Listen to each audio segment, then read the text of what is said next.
Brian here with Block122, still hanging with Greg Baiocchi at his estate vineyard. We're going to talk about soil, climate, and a couple other things that make this site so interesting and so unique. So first, why don't you tell us a little bit about the soil type here? Yeah, so we're sitting on these big domes of granite.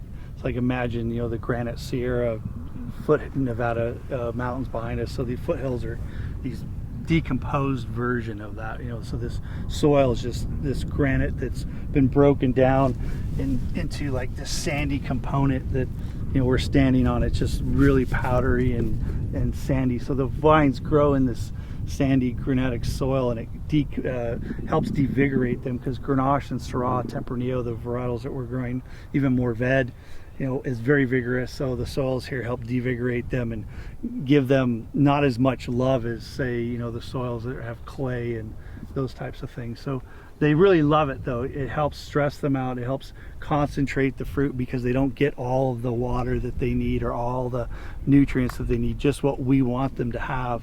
And so we're up on these big caps, and we've got these river canyons here, the Cosumnes River canyons, that bring wind through the vineyard every day and help concentrate the fruit, keeps our berry size small. They're also growing up these steep hills, and that helps devigorate them and keep our fruit to a nice small concentrated berry that we can make very complex wines from. Some of what you see behind us is Tempranillo, and you see bud break happening now. They're pushing, and it's kind of a typical time of the year for us to have bud break, late April to late March, first week of April.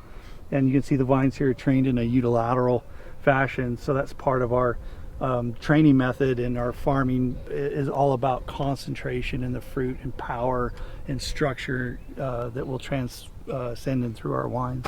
In regards to your farming method, do you practice any organic practices, sustainable practices here at your estate vineyard? Well, definitely we have a sustainability program here, part and part to the whole parcel. We're on 40 acres here, and 12 acres is planted to the vineyard, and that's growing. We have a new Mourvèdre planting from last year. But our vineyard practices are very sustainable. Our sustainability program, as it is in definition, is growing every year and going forward. So this morning, in fact, we were fertigating, which is basically fertilizing through the irrigation system.